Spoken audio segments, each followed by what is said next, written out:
lifter. He's a weightlifter. He's a personal trainer.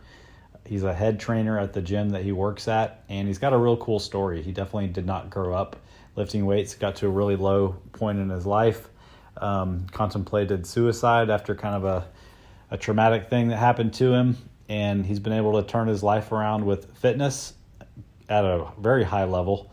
Guy can deadlift over 4 times his body weight, which, I mean, you run some numbers, I mean, that would put me well over 600 pounds. He has deadlifted over 600 pounds. But he's a really nice guy, and it's a good interview. I hope you guys enjoy it. We will check you guys out after the interview. All right. Carlos Mata is a professional trainer. He's an accomplished multi-sport athlete. He's a competitive weightlifter and powerlifter, and we've got him on the podcast today. I actually found Carlos through Instagram probably 2.5 years ago, thereabouts, and just caught my eye. I don't remember how I found him, probably because he was in Houston when we were, and I was just really impressed with his work ethic, some of the spectacular things he was doing as far as his actual fitness. Follow him, and we've kind of just stayed in touch loosely throughout the years, and I thought it would be a good chance to have him on the podcast and kind of pick his brain. What's up, Carlos? Yeah. Hey, what's going on, man? How you doing? I'm great, man. It's great to have you here. I appreciate your time. So I mentioned that you're a competitive weightlifter and powerlifter. What the heck is the difference between lifting weights, being a weightlifter, and being a powerlifter? This is like the biggest question I get from people, especially when you tell them, let's say you're a powerlifter, like, oh, okay, so you're doing just bench press. I'm like, it's squat, bench, and deadlift. Or if you tell me weightlift, it's what are you squatting? And I'm like, well, we do squat, but there's other moves too. So powerlifting is generally 3 movements: squat, bench, deadlift. Weightlifting is clean, jerk, and snatch. Totally different types of sports. You do move weights and resistance. It's just different dynamic, different attitudes toward both sports. And even on like a competition platform, totally different ways of approaching it. Powerlifting I did, and I continue to do for about a good 15, 16 years straight now. Weightlifting, I've been coached with Tim Swartz. He's one of the level 5 coaches in the United States. There's maybe a handful of them around. He coaches Sarah Robles as an Olympian. I've been coaching with him for about 12 years now. Competitively for weightlifting, I've gone all the way up to nationals for a couple of years now.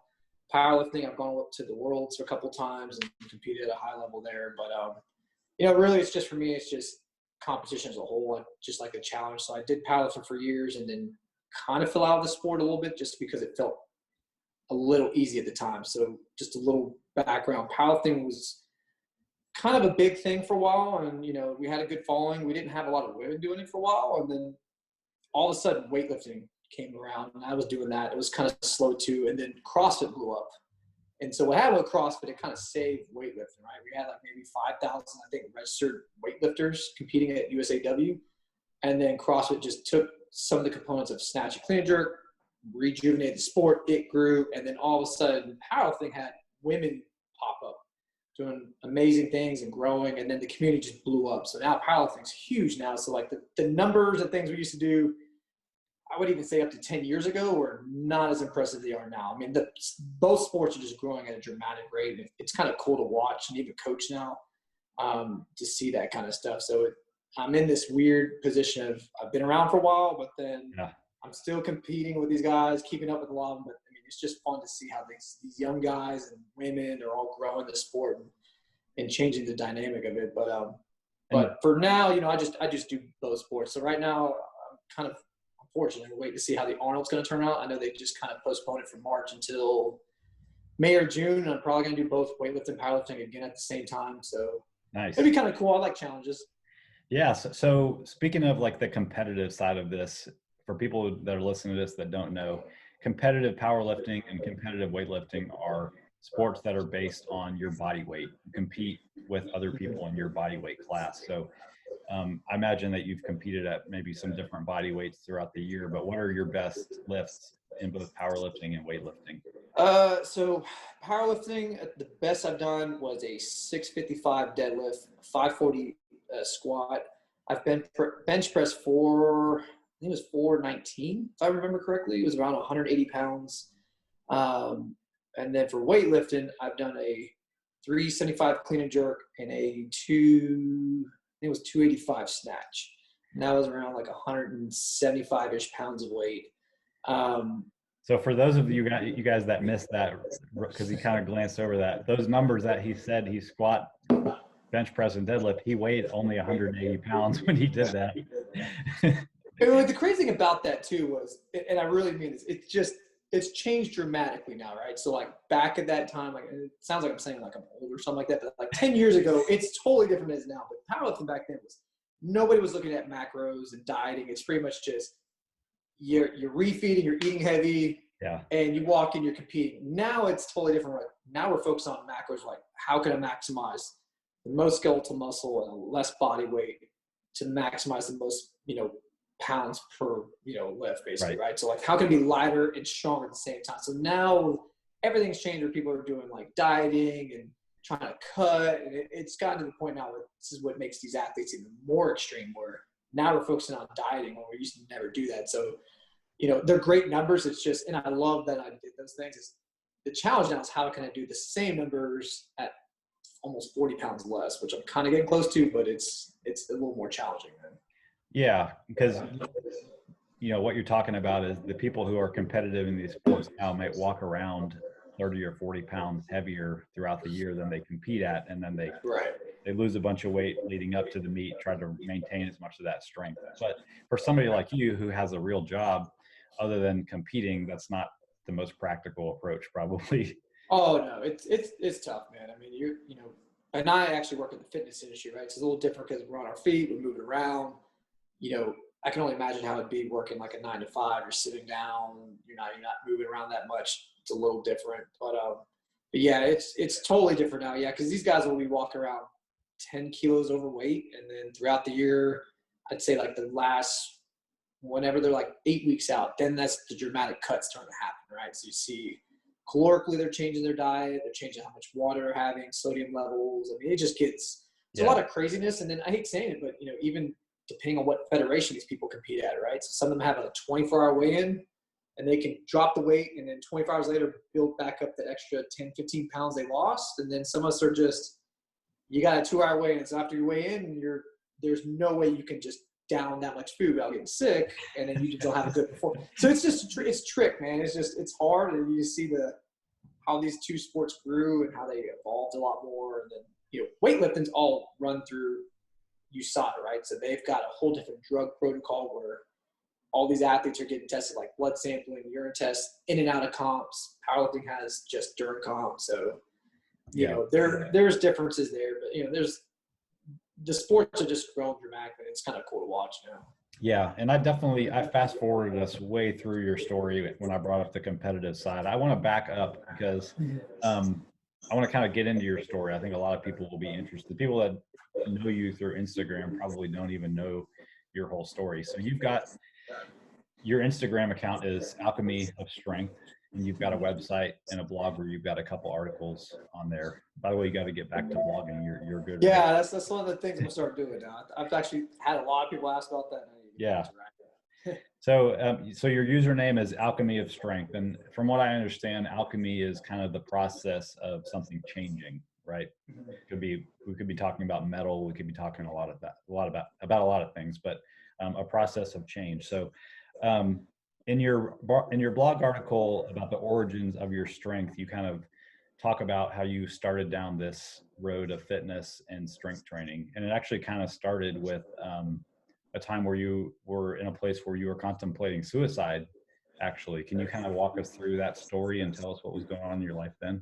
Yeah, sure. I mean, and I always, like I said, I keep this kind of open to anybody, just because I think the more real you are with people about where you started from, the more they'll understand how you got there, right? So long story short, growing up as a kid, I always felt that I never belonged in things. I kind of just went with the flow. I never had confidence. I did about 18 years of martial arts, and even throughout martial arts, I never felt like I was confident in things. So, like a lot of guys, you kind of just fall in that trap of like, you fall for somebody, you get in a relationship with somebody, the relationship went kind of sour, just went bad.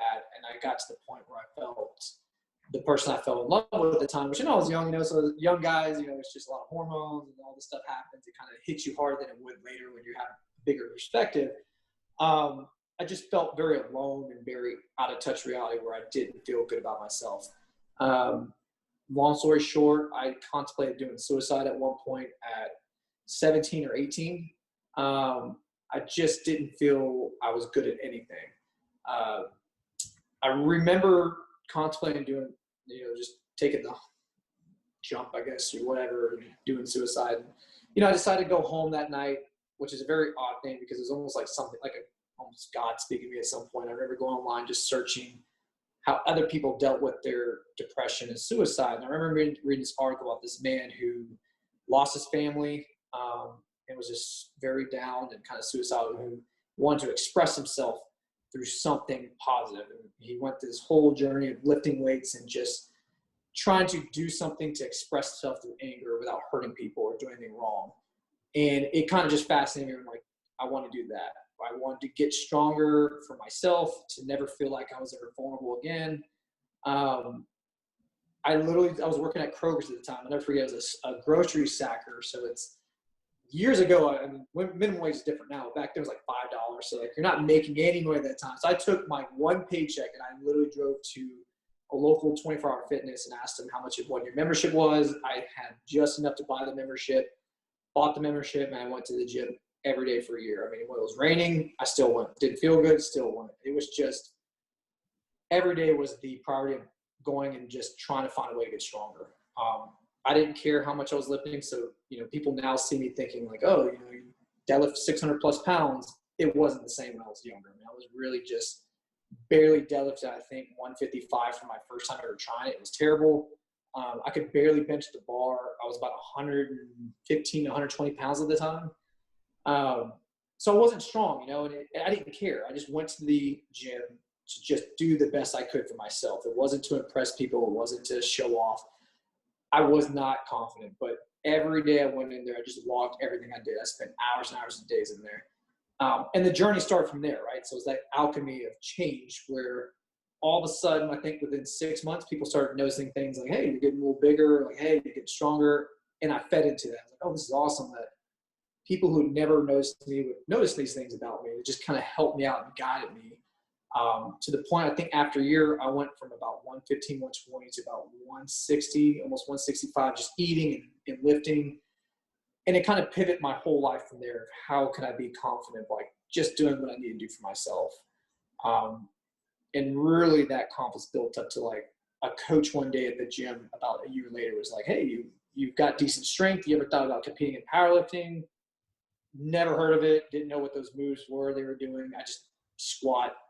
I was doing squat, bench, deadlift, and all this other stuff I found on free articles on, just doing them. Yeah. Tried it out, and then the journey went from there, So I always tell people that because it's hard for people to kind of connect with me in the sense of maybe they're starting off the first time in their journey, and they look at people like us. We're like, you guys are the experts. I wish I could be like you, but I don't think I can. And it's like, well, you kind of could, right? It's just what makes you think you're different than me is just time and effort at this point. That's all it is, right? I tell people all the time that anybody could deadlift 500 pounds. It's just how much time you're going to put into it. What are you doing about the process?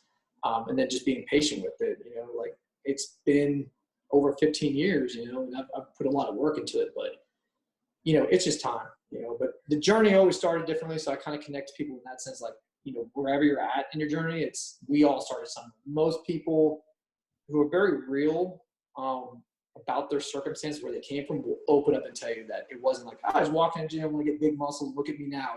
They always had some kind of purpose, like something happened to them. It's, maybe they lost a loved one, maybe they just were not confident, maybe they just want to build themselves, whatever it might be. There's always a journey that started. It's hard for certain people to open up about it, but I think it helps people to understand we're all human beings and we all have somewhere to start at some point.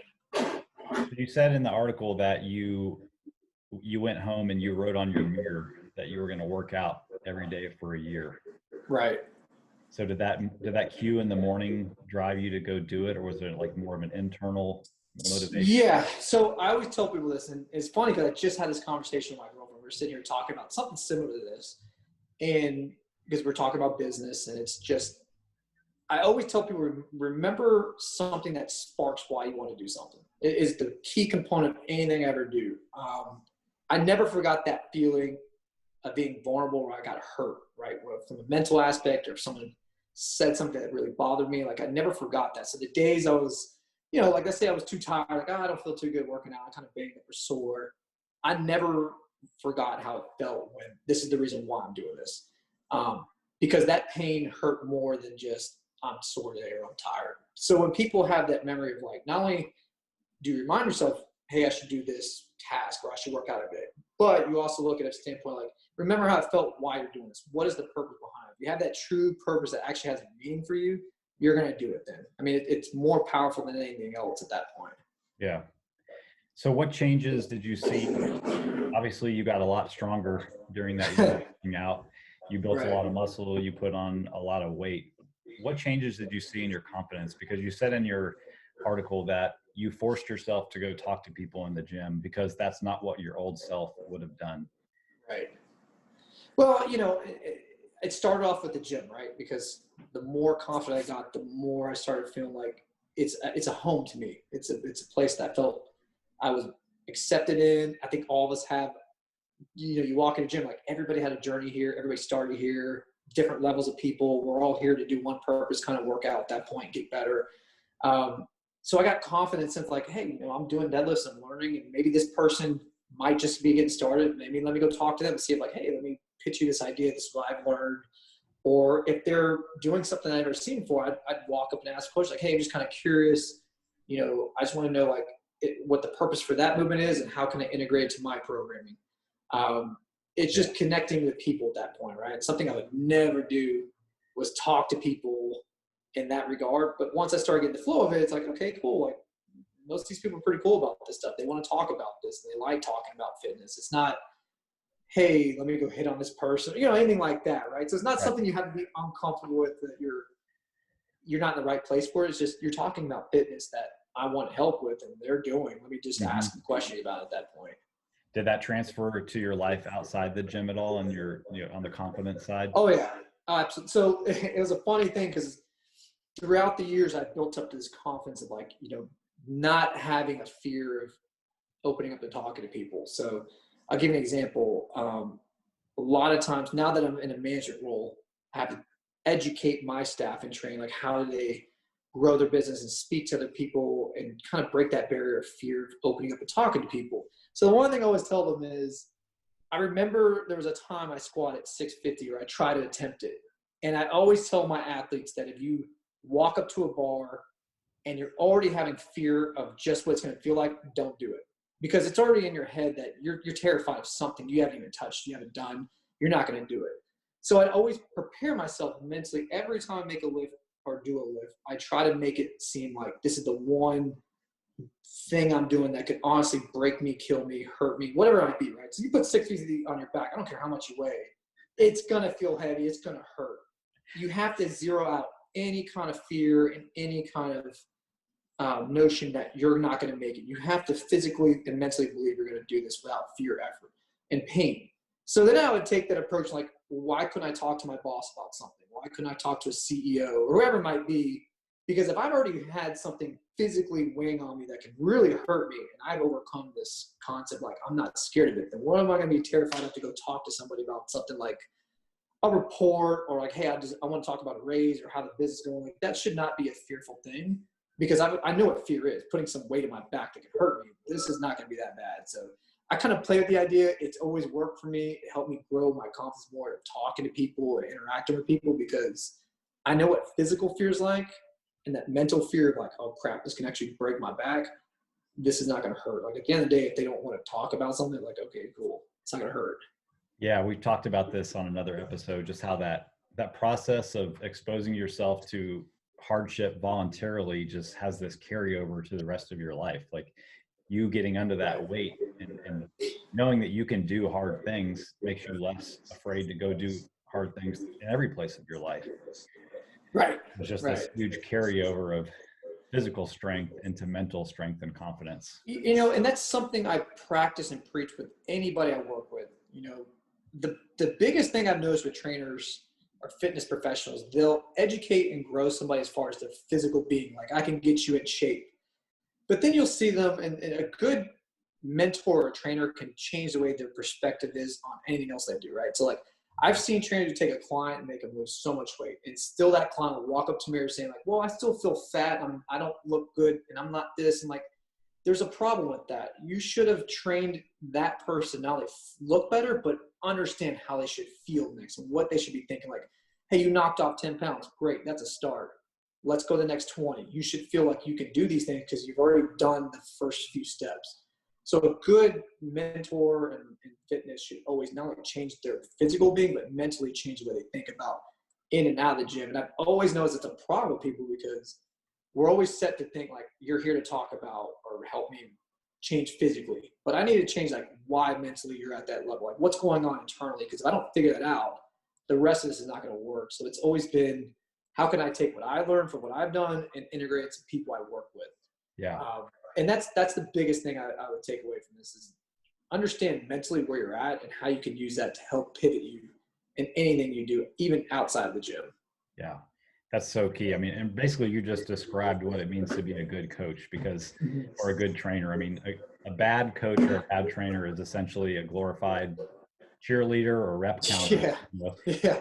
But a coach has to drill down into the motivation of what's going on and look at the self-limiting beliefs people have and help them find ways to mentally attack those things. Otherwise, we're not really addressing the person as a whole.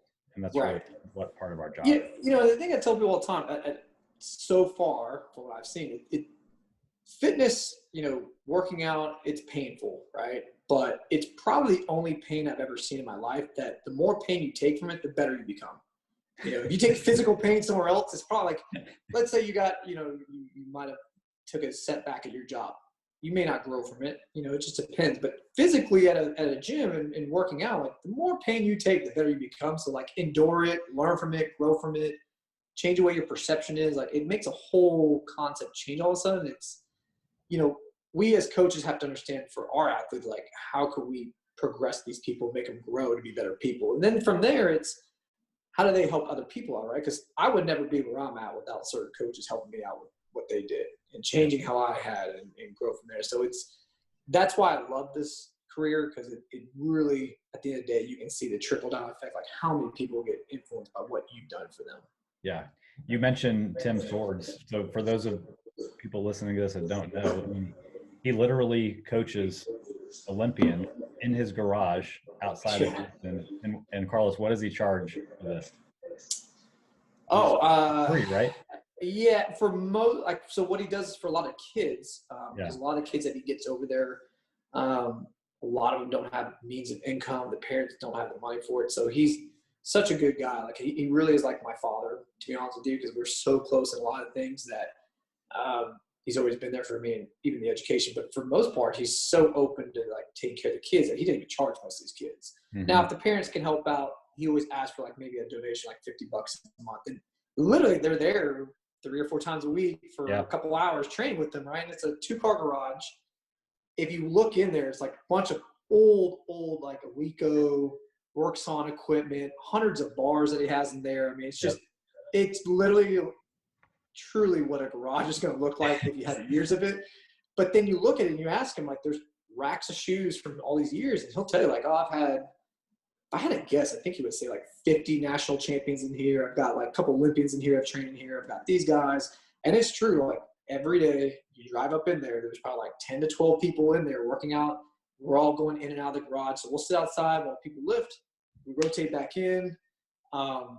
The worst times of the summer heat, right? So we're all like drenched in sweat. There's no AC. So it really is just this concept. Like we're a big family, a big team, different people come in there and, it's a lot of hard work, but Tim is like just so good at like being open to people. Like if he really feels like you really care, that you want to develop and grow, and you really don't have any means of income to help out, he'll still help out at some point. Yeah, no, he's a good guy. I don't know him personally, but we have some mutual friends and people that have trained with him. So he's doing good things for people down there. Yeah. And it's crazy. It is like so many athletes compete all around the country that he literally pays for his own tickets to go fly out to these competitions, to coach him to fly back home. So I think because COVID's changed, but last year in 2019, I think he told me he flew about to 40 different competitions.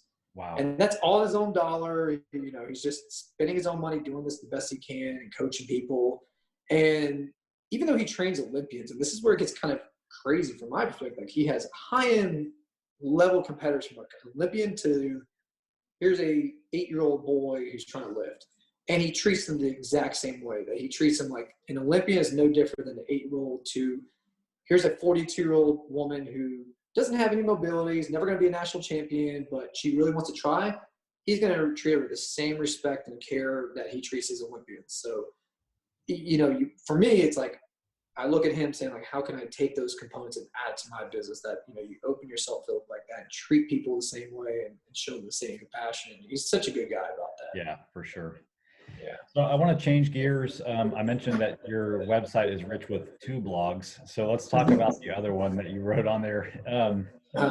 It's a really interesting one because you talk about your experience when you were working in a hospital, and I guess you were training at this time already, and you would take your lunch at Texas Children's Hospital, and Right. you had kind of an experience there that really changed the way that you looked at motivation in general and the way that you motivated yourself to do hard things, essentially. Right. You remember that experience? Yeah. So I would always lay out as of now, like my career with my own personal training as far as like growth and development through competitions and how I treated my training to different stages. Like the first stage was kind of just that progression of from beginning to always just learning how to compete and growing from that. And it kind of got stagnant for a while where it's like, okay, I'm growing, I'm getting better, I'm competing, but there's got to be something that makes me push it to another level. Never did steroids, none of that stuff. I just never believed in it. But what changed my view of how I train and really pushed me to the next level was stepping outside of myself. So at the time, I used to be, before I became a personal trainer and in the fitness industry, I was working in the hospitals as a supply chain manager, supply chain director. So I used to work at MD Anderson in supply chain. I didn't like the food court there. So they told me, like, go next door to Texas Children's. There's a huge food court. I've never been there before, didn't know much about them, which is crazy because the Med Center in Houston, if people don't know, it's one of the biggest in the world. Every hospital there is just massive. So, you know, I didn't know anything about what goes on there. I've got a big heart for kids. That's just the one thing that when I see things like that, it kind of just throws me off. Go there for lunch, and I'll never forget it. I remember sitting there, eating my food, and just seeing next to me this woman come by with 2 kids. One of them's pretty healthy, perfectly fine little kid. The other one just sitting there crying. And it freaked me out because they have a tube they pull out that's attached to his stomach, and they're pouring like liquid in it. And he's just crying because he's telling his mom that he wants what the other kids have, which is like some nuggets or something from Chick-fil-A. And it was kind of one of those moments of, I've never seen this before. It's kind of shell shock that there's children here who are just suffering, who are just like children, they're babies basically. And it kind of gave me this fascination of, I need to understand what's really going on here, kind of step outside myself because this is kind of unique and different. And it kind of freaked me out where like I didn't understand what was going on. So I'd kind of always go to lunch there, see these things and understand that, you know, there's a lot of kids here who are in need that they're basically, from what I understand, born into this, grow into this, and just their life is totally different than mine. What I would do is I'd go to training, and anytime I felt let's say my legs felt fatigued, I'm squatting, like, hey, you know, I don't think I'm going to do this last set. I'm just not feeling it. It would always have that image in the back of my mind. I remember saw a kid who just like had his leg amputated in the hospital.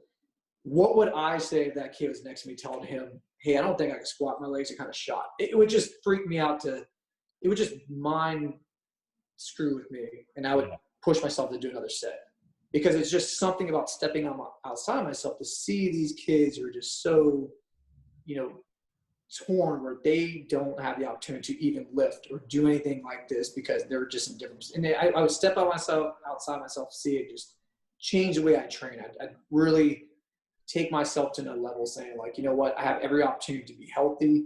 I've got every opportunity to lift. I'm going to do the best I can.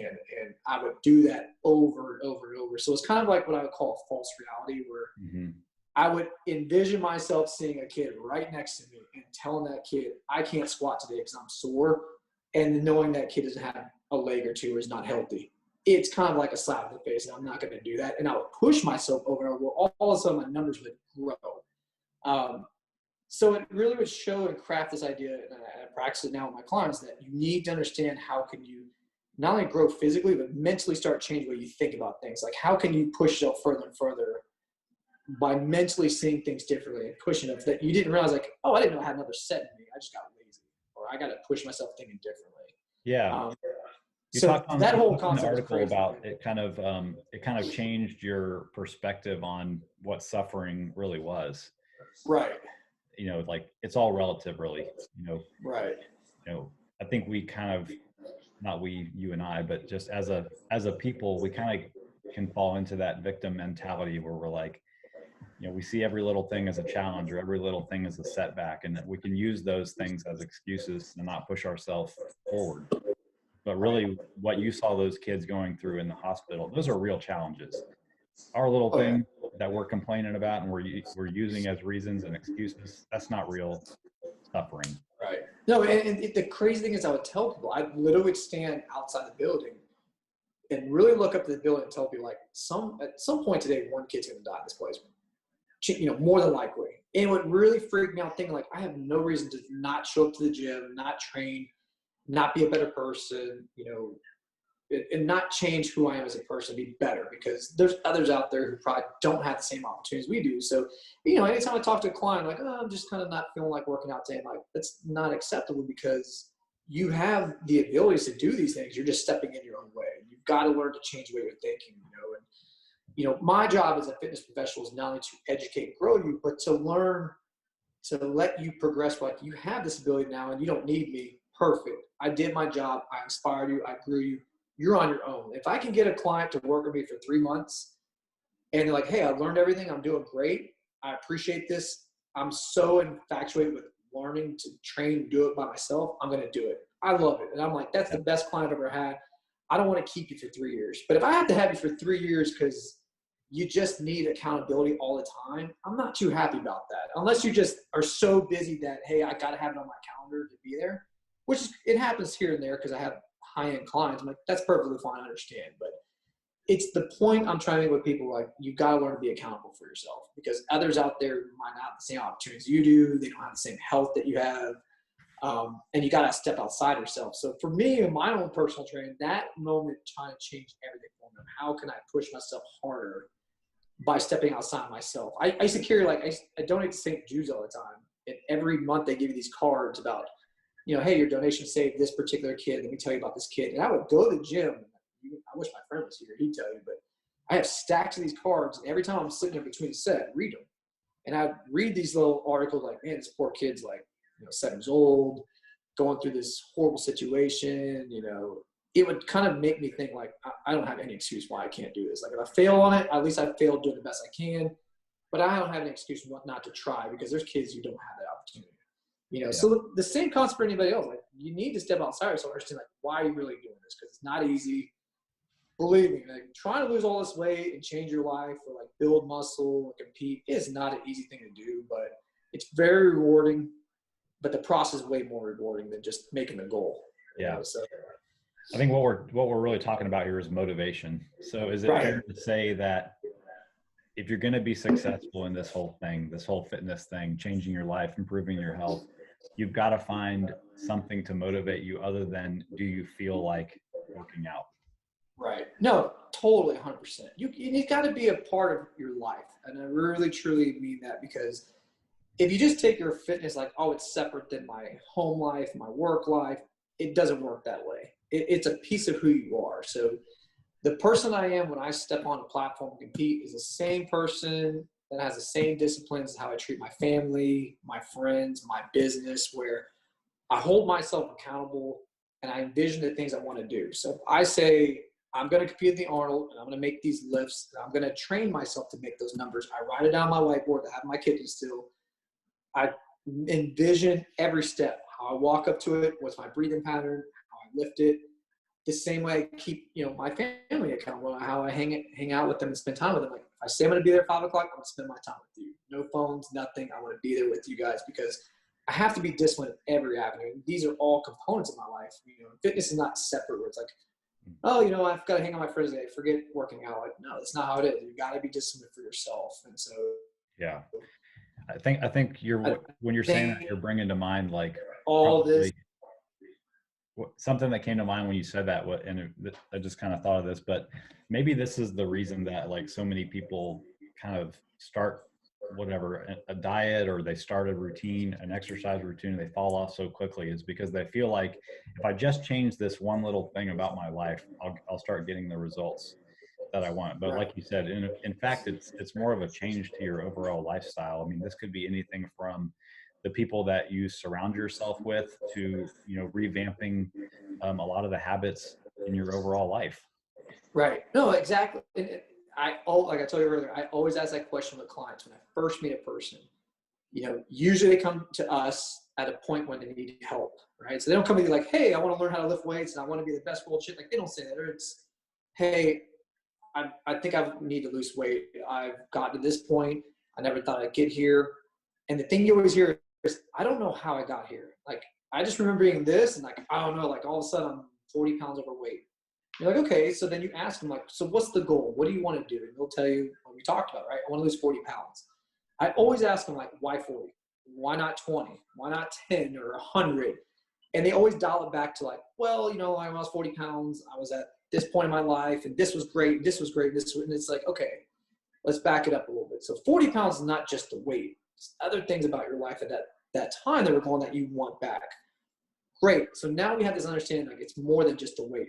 It's a mental thing all of a sudden. We've got to get everything reset. So the better we are about integrating into people's mindset, how we work with them, how they lose weight, you understand that it's a whole life experience you're going through that we've got to get them catalyst back toward where it's like, all right, cool. Like, we're going to help you lose weight. You're going to get in better shape. But I need you to understand that you got to change your part of your life. Understand that if you got the wrong friends with you, like, hey, don't work out today. Like, I want you to have some drinks with us. That's not the best people to have around. You know, they don't have your well-being for you at that point, right? So sometimes like you got to look at inside yourself. Like, do you hang out with the right people? You know, I always talk to my clients about stress as a whole, right? So you may not be stressed out physically from lifting, but how much stress you dealing with outside the gym?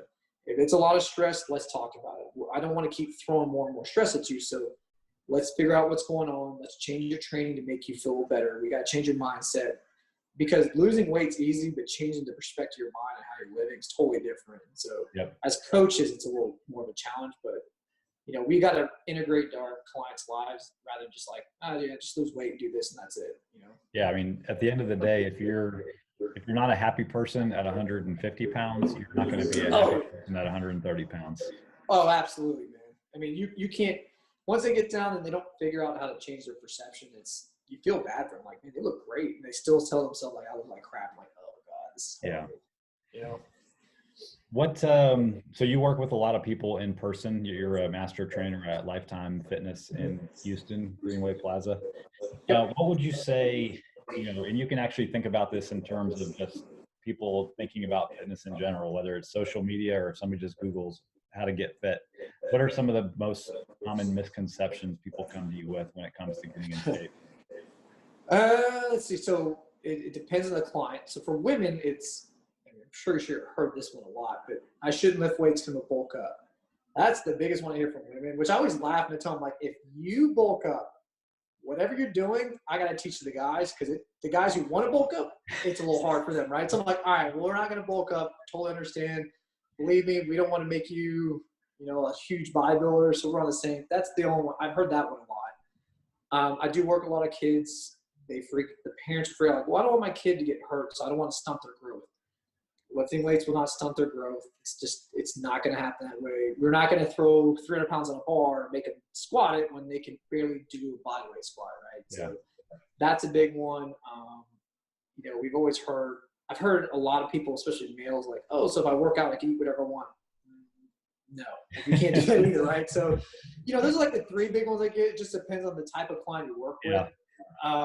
I've heard people tell me, so if I work out twice a week, I'm going to lose weight. I'm like, no, it takes a little more than that, you know.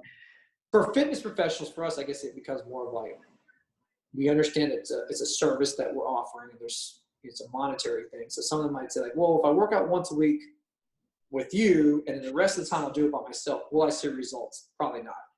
Because if you're brand new, you need more accountability in the beginning. The only people I see once a week are usually my athletes, where it's a tune-up session, we work on it, and then we can program. So the thing I tell people who are brand new to this stuff is you pay for what you get, right? You have to understand that every trainer out there is going to be different. And the problem with trainers and fitness professionals is a lot of people become trainers because, hey, I look great, I'm going to be a trainer. Just because people look a certain way does not mean they're going to be the best fit for you. Right. So, and then I'll give you an example. My coach, I think Tim's 63. You saw him, like, there's no way he's got a coach or a fitness professional.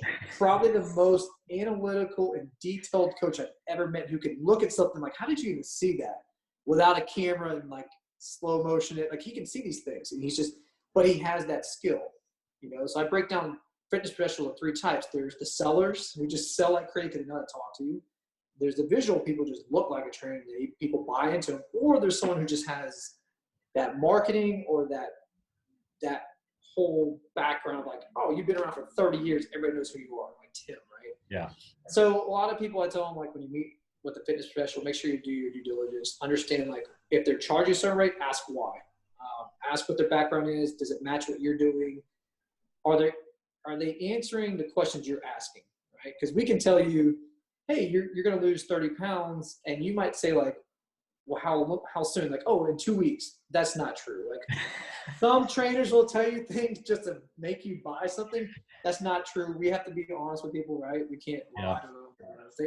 And the same thing with clients. If a client tells me like, hey, I want to lose 40 pounds by next week because I've got a wedding to go to, I'm not going to take your money and lie to you. I'm going to tell you it's impossible, right? So it's just a two-way system, right? What we hear from clients and then what they hear from us, it's just different, right?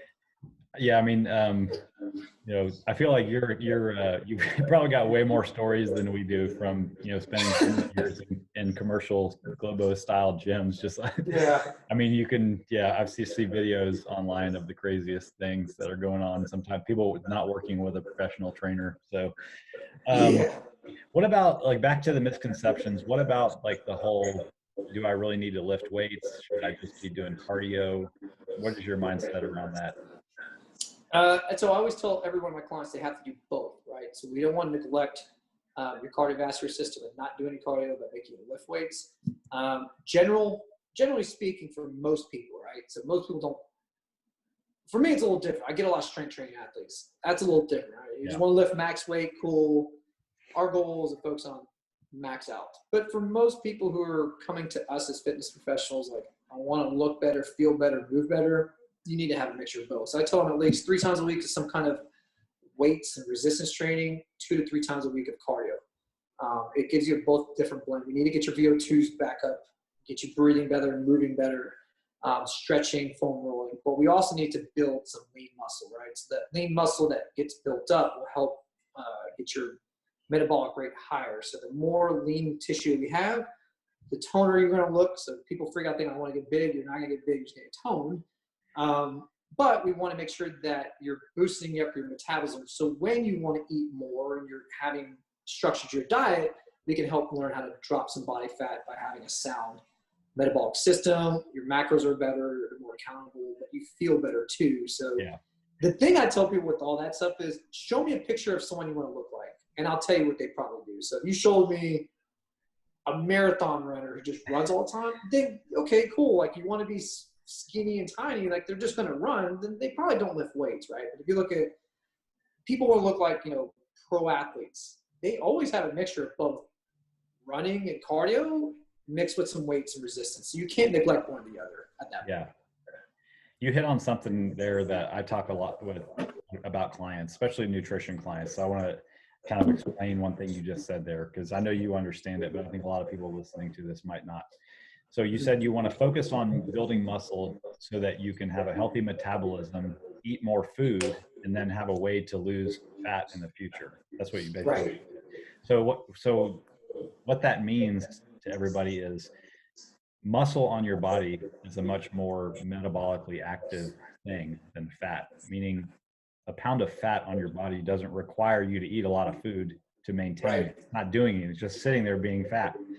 But Right. muscle is active. It's constantly burning calories. It needs to be repaired when you exercise it. So if you have more muscle on your body, you can eat more calories without gaining weight.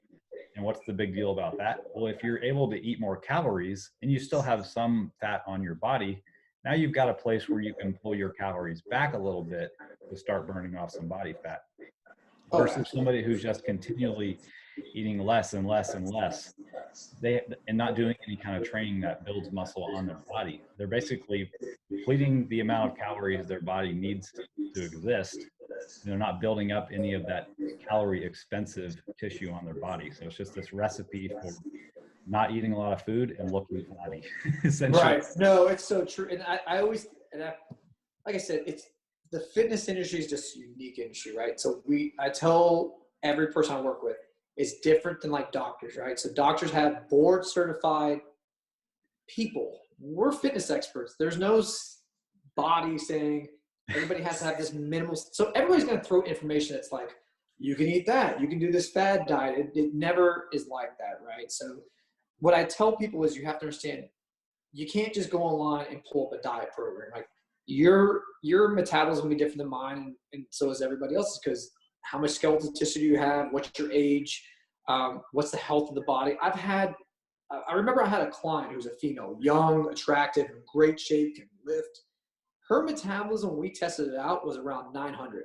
It was horrible. Wow. So she had trouble dropping a little extra body fat. I'm like, well, you got to think about this. If your metabolism around 900, you work out, you're probably burning in a day about 1,400 calories. If I deplete you by 300 to 500, you're not going to eat that much in a day. So your whole diet is going to change dramatically than someone who's burning a high amount of calories, where we can say like, okay, you're eating 3 times a day, you have about 2,000 calories, you can break your macros a little differently. That's totally different, right? Or do you work well with carbohydrates compared to your fats for fuel sources? How do we change at that point, right? So I always tell people, like, don't go cheap on nutrition. You need to see an expert because there's a lot of variables in this, right? So, I've experimented recently with keto for the past year or so. It's worked really well for me. Other people would hate it. It might not work for them.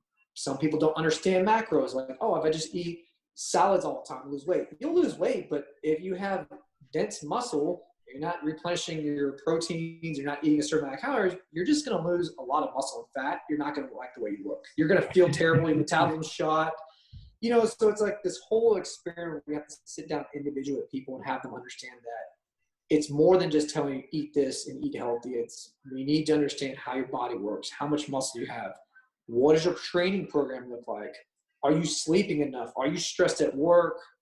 What's your age like? I've had women who go through like menopause, like, okay, your hormones are totally different now. Men, your testosterone is shot. We need to look at that then. So everything changes based on the individual. Yeah. But that's why we charge and we work with people certainly, because we have to have the background to say, do I understand the necessary requirements and programming to say this is going to work better for you, rather than saying like, oh yeah, I've been a bodybuilder. My nutrition was this, so eat a rice cake and this. Like, I don't know if you're, are you gluten-free? Are you not? Like, have you had a blood panel done? I don't know. So for me to give you something that's going to hurt you is not smart, right? And the sad thing is it trickles to us, because you'll get a client who's like, I've had a trainer before. It was terrible. I did this. And we got to break that stereotype. Like, well, we're different. We have more science approach to it. We can talk a little bit differently to it. But people have to understand, and I tell this people all the time, training's easy when it comes down to programming. I can program a training program for you. It's awesome. It works. Nutrition and recovery, which is a little harder, because I'm not there to see you put that fork in your mouth. I'm not there to see what you're really eating. I don't know if you're going to follow the program I give you, so I have to leave it to you, and then you got to tell me this is what's going on. And it's a tough thing to deal with, because you can only deficit for weight loss, client. You can only deficit a certain amount of calories before it's starvation, or, oh crap, we didn't deficit you enough, you're not losing any weight. Yeah. It's a trick, right? So it's hard work for us, but once you get the client to find that sweet spot and they're doing really well, once they get a taste of it, they love it. They're on board with you. They'll follow everything you say, and it works really well, right? So thinking about like clients getting results and, Most people honestly don't. I'm not talking about the people that we work with, but most people that are just going at this on their own, they don't get results. Let's be honest. Right. That's how gyms stay in business. So what would you say are kind of like the most common reasons that most people don't get results? There's two things, right? So I'll break it down to two scenarios, and I see this all the time. When it comes to training, programming might be okay, right? So most people are like, I'm going to program and do these things. Great. The one thing I always notice with people is, how much do you do in an hour? That's the biggest question I always ask people that I just gave them. Like, tell me how many movements you do, what's your reps and sets in 1 hour? Oh, I'll do 4 movements and 3 to 4 sets, 10, 12 reps a piece. That's horrible. Like, you shouldn't 1 hour, 4 movements is not, unless it's like you're a weightlifter doing snatches and clean and jerks, that's different. We're talking about general people, that's terrible. You need to do about 8 to 12 good movements probably within an hour. What it tells me is you're resting too much, right? So if you want to lose weight and feel better, I need you to move. I need you to get your heart rate going a little bit. It should feel like you're doing a little cardio, but you're doing strength training, resistance training, hypertrophy, whatever, but I need you to move. So training wise, you're not accountable. You're not actually timing your resting times and actually keeping you accountable in a sense of, is that load enough load, or is it too light or too heavy?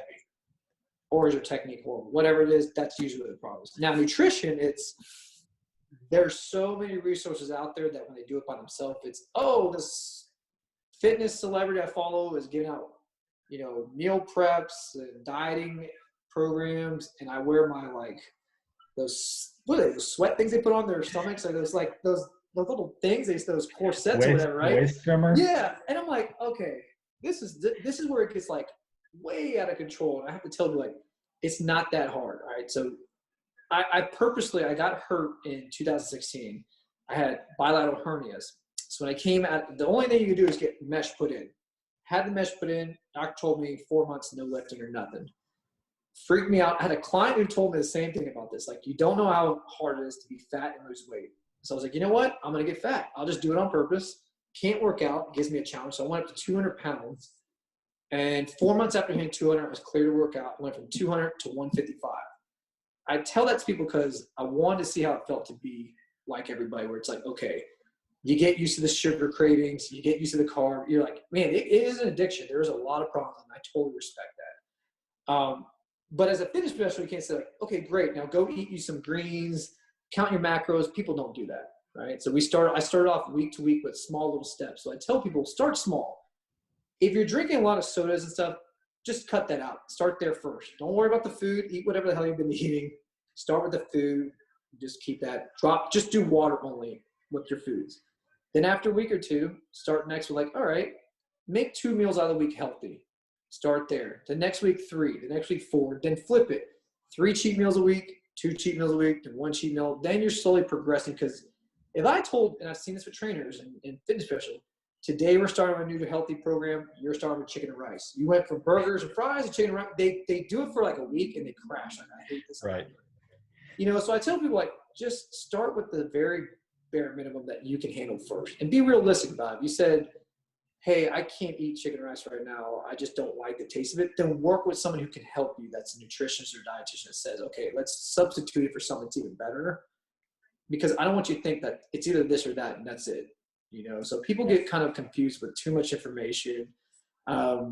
It's very simple. Just check your calories. Start small, right? Start with something that there are online calculators that kind of give you an idea of how many calories you need. They're not 100% accurate, but it's a start, I would say. But if you do have the means to hire someone who's a fitness professional when it comes to nutrition, start there.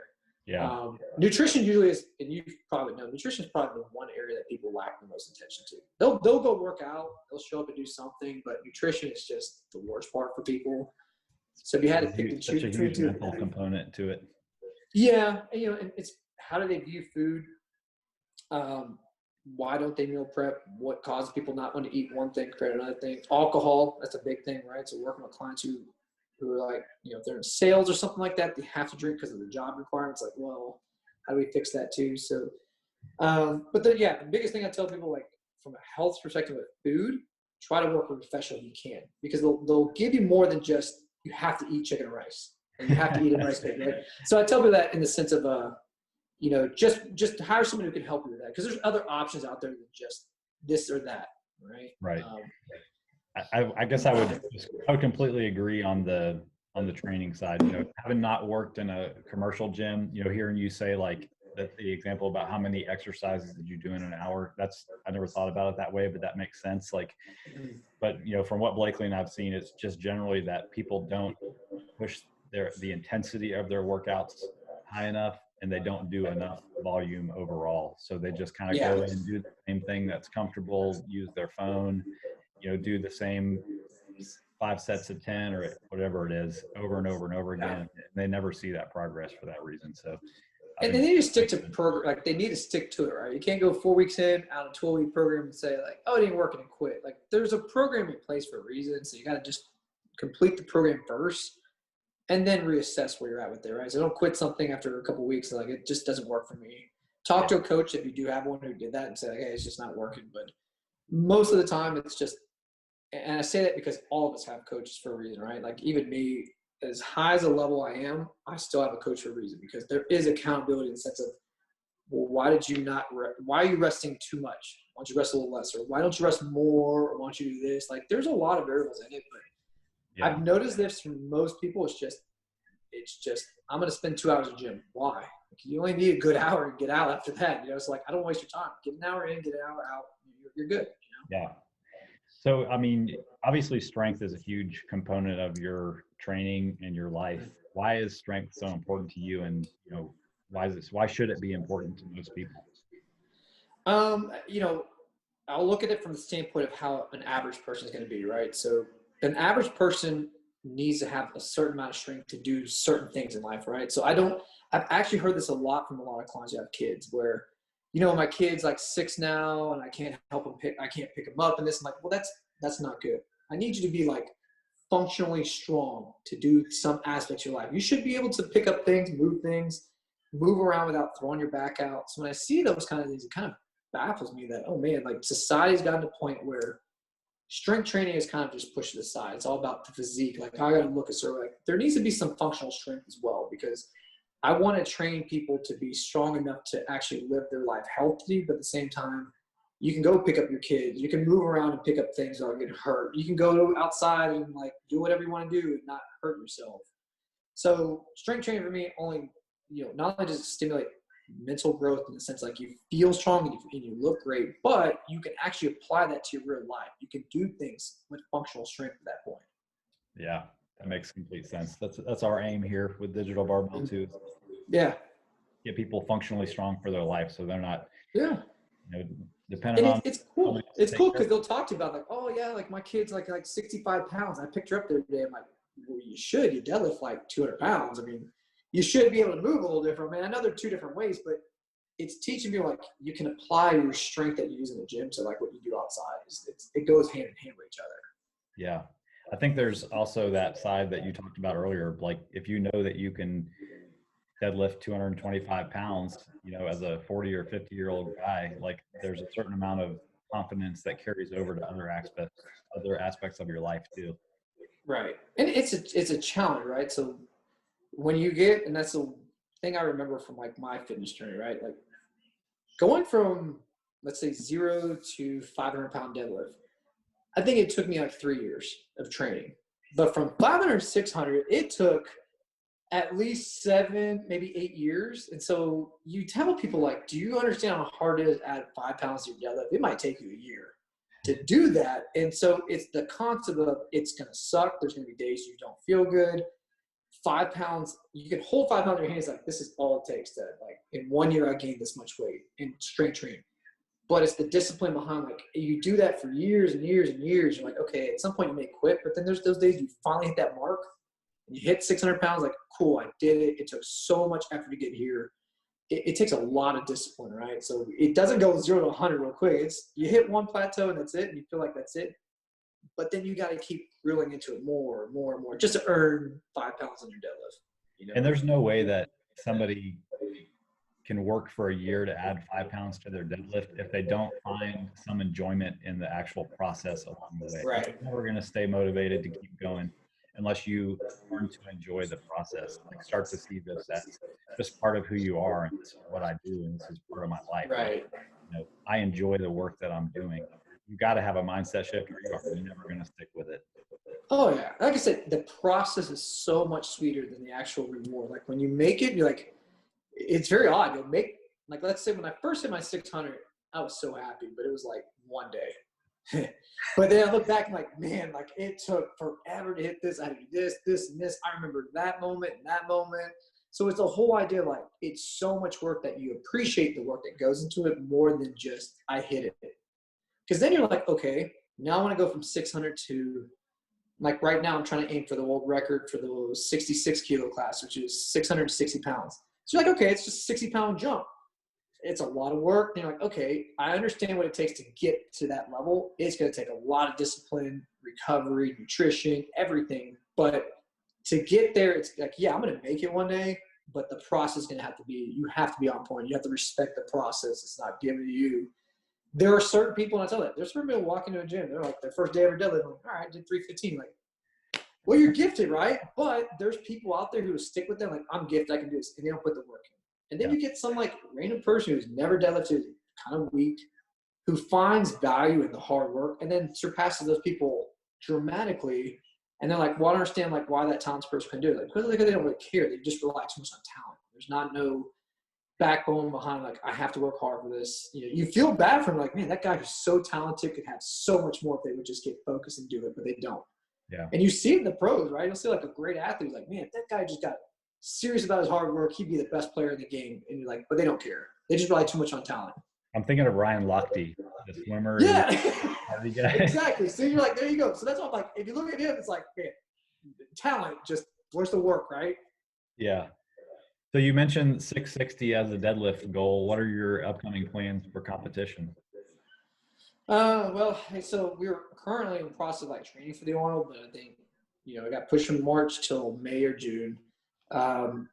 I do want to kind of aim for the world record. Right now it's like 657. I say 660, right? There's a couple of us in the running. There's a couple guys who are pretty much there too. So it'll be an interesting thing. I mean, I'm not really concerned with going there and winning the first or second. Really, it's just for me to have that one thing to say, like, I'm going to try to go for it, break it. If somebody else breaks it after that, cool, whatever. I just had a taste of it.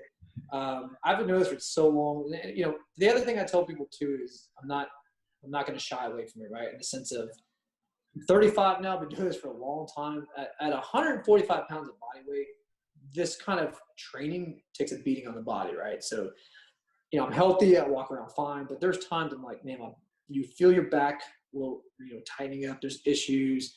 It's not a sustainable thing at that weight. You know, to deadlift 4+ times your body weight is not a healthy thing. You know, so there's the writing on the wall where it's just like, I may have like another year of this and that's it. I'm just probably going to retire somewhat from, you know, ultimate competition. Be like, you know what? I'm going to be 175 pounds. If I deadlift 650, cool. I'm happy with it. I'll compete like that, have fun. But, you know, I'm not going to start doing these cuts anymore after probably another year. So I'm kind of like at the tail end of tearing up my body to that level. Because there is, you know, you give up some stuff for this, right? So all these guys you see lifting these weights, like, yeah, it looks cool and all, but you don't see sometimes like the recovery, the pain that goes into this. So, yeah, like I have one more year and that's it, man. I'm just going to have fun with it, still lift heavy. I'll probably have something else to do that's a little healthier than just max out deadlifts and squats and stuff all the time, you know. Any desire to go back to weightlifting? Yeah, so I'm still doing it. It's just more like I'll do it twice a week to keep up with it. I'm not so much concerned with trying to be, you know, winning nationals or anything like that. I'm kind of already doing that now with weightlifting. I'm there, I'm having fun. I'm still going to nationals.